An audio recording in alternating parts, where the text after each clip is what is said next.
Imagine कीजिए कि आप एक घर खरीदते हैं। सालों की मेहनत के बाद आपका ड्रीम हाउस एक बहुत ही शांत और बहुत ही पॉश इलाके में। आपका पूरा परिवार बहुत खुश है। रेनोवेशन का काम चल रहा है और आप जल्द ही उसमें शिफ्ट भी होने वाले हैं। लेकिन तभी एक ऐसा सिलसिला शुरू होता है जो आपकी पूरी ज़िंदगी को पलट देता है। आपके घर के मेल बॉक्स में एक लेटर आता है। जब आप उसे पढ़ते हैं तो उसमें ऐसी बात लिखी होती है कि आपकी रातों की नींदें उड़ जाती हैं। दोस्तों, आज हम बात करने वाले हैं 657 बोलवर्ड वेस्टफील्ड की, अमेरिका की। एक ऐसी कहानी की जिसने एक हंसते खेलते परिवार की ज़िंदगी को जहन्नुम बना दिया। आज हम बात करने वाले हैं उस शख्स की जिसे आज 12 साल बाद इस घटना के द वॉचर के नाम से दुनिया जानती है। ये बात है जून 2014 की, जब डेरिक और उसकी वाइफ मारिया ब्रॉडस न्यू जर्सी के एक शांत कॉलोनी में एक घर लेते हैं। पूरी फैमिली बहुत खुश थी। डेरिक के 3 बच्चे थे। घर में रेनोवेशन का काम चल रहा था और जल्दी वो शिफ्ट करने वाले थे। सब कुछ बिल्कुल नॉर्मल था। लेकिन तभी ऐसा सिलसिला शुरू होता है लेटर्स आने का कि डेरिक की पूरी ज़िंदगी बदल जाती है, बल्कि उसकी पूरी फैमिली की ज़िंदगी बदल जाती है। एक दिन डेरिक अपने घर का मेल बॉक्स चेक करता है तो उस मेल बॉक्स में एक वाइट एनवेलप पड़ा होता है। लेटर उसमें मिलता है उसे। उस पर लेटर पर कोई रिटर्न एड्रेस नहीं था।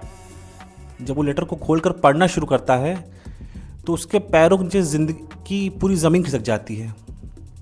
वो लेटर जो वो पढ़ता है, उस लेटर में लिखा रहता है कि 657 बोलवर्ड पिछले कई दशकों से मेरे परिवार के नज़रों के सामने रहता है।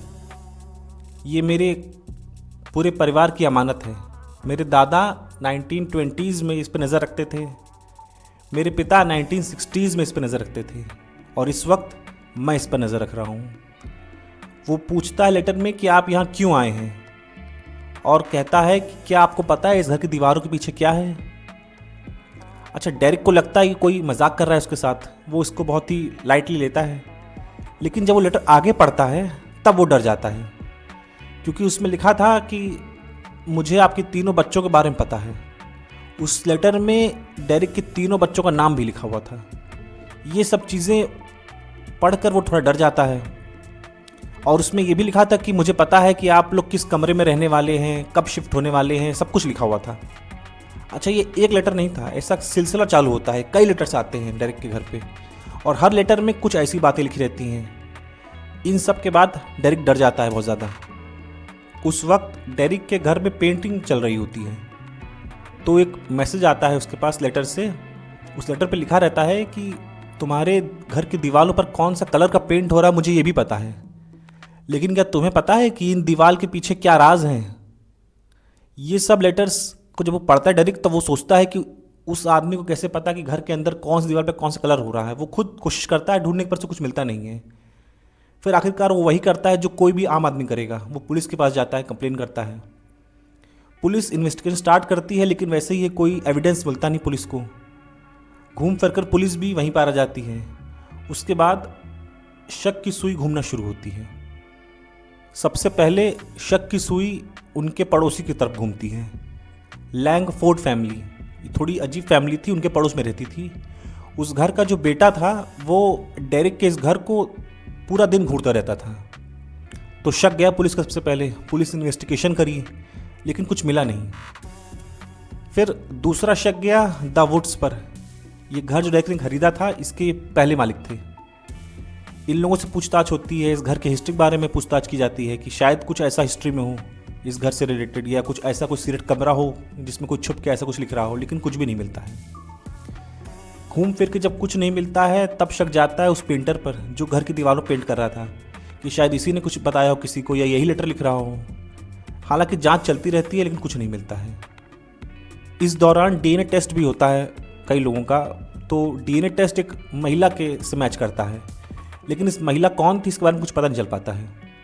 अच्छा, ये सब चीज़ें इतनी ज़्यादा हॉन्ट कर रही थी डेरिक और उसकी फैमिली को कि डेरिक फैसला करता है कि वो इस घर में शिफ्ट नहीं होगा। और आखिरकार इतने ज़्यादा ट्रॉमा के बाद वो डिसीजन लेता है कि वो इस घर को बेच देगा। लेकिन उस वक्त तक न्यूज़ में ये बात हर जगह आ रही थी, पूरे अमेरिका में फैल गई थी द वॉचर वाली बात।